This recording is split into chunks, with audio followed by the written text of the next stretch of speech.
I've got the Weston indoor smoker out.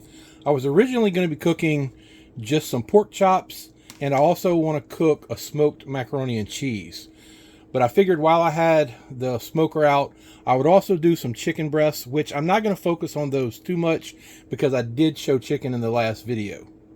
First, I want to get the pork chops and the chicken done, and then I'll make the macaroni and cheese and smoke it, so it's not quite ready yet.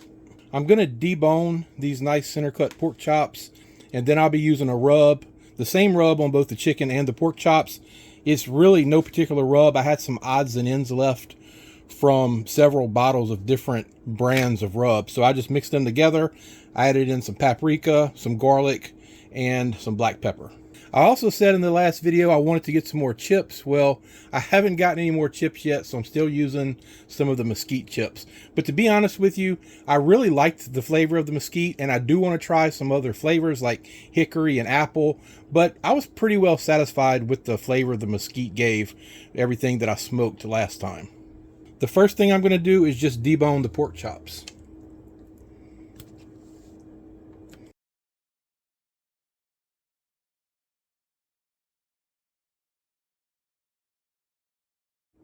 Now that I have the pork chops deboned, I'm going to put some rub on those.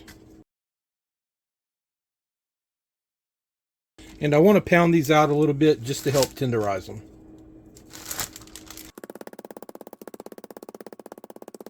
Typically when I'm using the meat mallet, I'll use the bigger spikes, and then after I use those, I'll move over to the smaller spikes.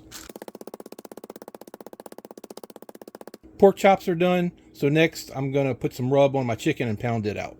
Alright, chicken is done, and another big benefit of using smaller cuts of meat is it's going to cook a lot faster. If you look in the owner's manual for the Weston, it'll tell you really long cooking times because you're cooking whole racks of ribs or whole chickens. And since I'm only cooking for me, I don't really need to cook those big portions of meat.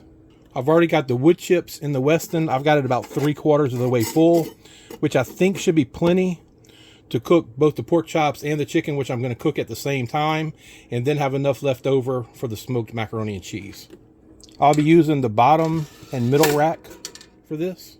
And I am going to smoke the pork chops and the chicken at the same time. There should be plenty of room on just one rack to do all that.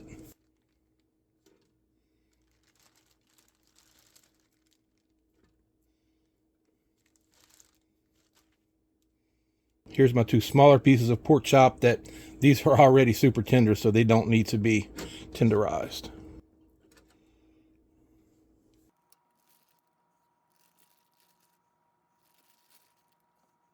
So just to go ahead and cut to the chase, I know some of you may not like me cooking the chicken and the pork chops together. And some of you may say pork does not need to be cooked to as high of a temperature as chicken. And I understand that. And even in this case, when I cook the pork up to probably 165 or 170, I highly doubt I'm going to have any issue with the pork being tough or dried out. So if cooking these two together is not to your liking, I would say more power to you and cook them separately, but I just don't think that is necessary.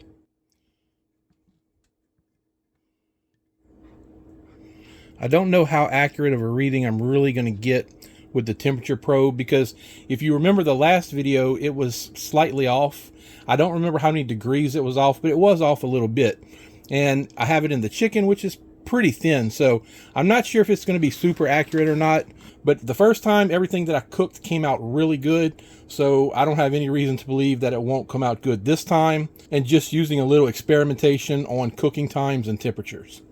I'm going to turn the smoker on, move it to smoke, move it to hot smoke, and adjust the temperature to 175, and we'll see what happens. Okay, the timer went off. I didn't time it to see exactly how long it took, but I think it was around 45 minutes. So let's see if the chicken and the pork chops are done.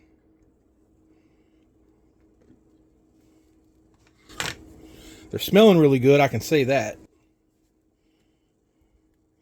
I'm not sure if they're going to be done though. Well, they're hitting up at 175. Let's check the chicken.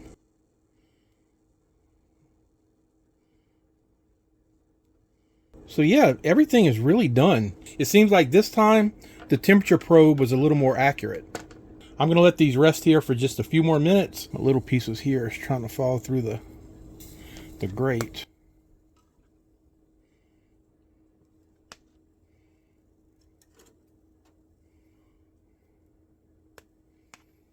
So there's a look at the pork chops, and there's the chicken.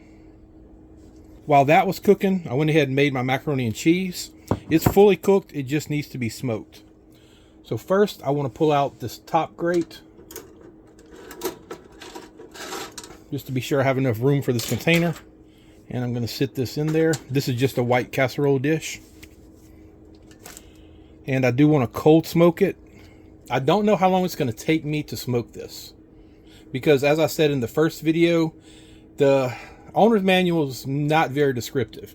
I would have really liked to see more details on how to cook smaller portions and smoking times for a different variety of items.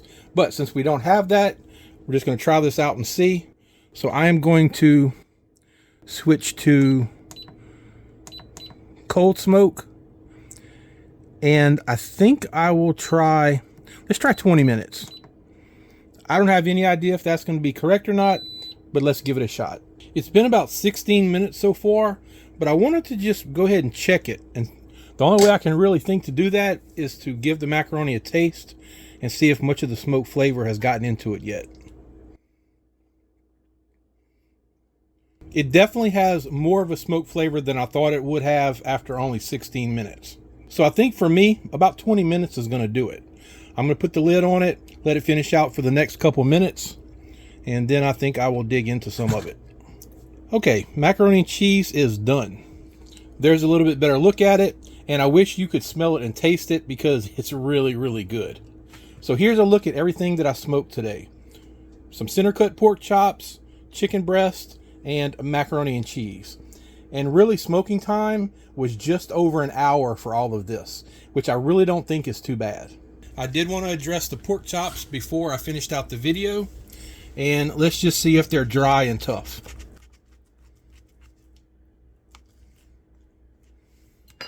They're definitely not tough. And let's see if you can see how juicy that is. So the answer is no. Cooking your pork chops to 160 or 170 degrees does not mean they're going to be tough or dried out. I do know a lot of people don't like cooking them that long, and that's fine.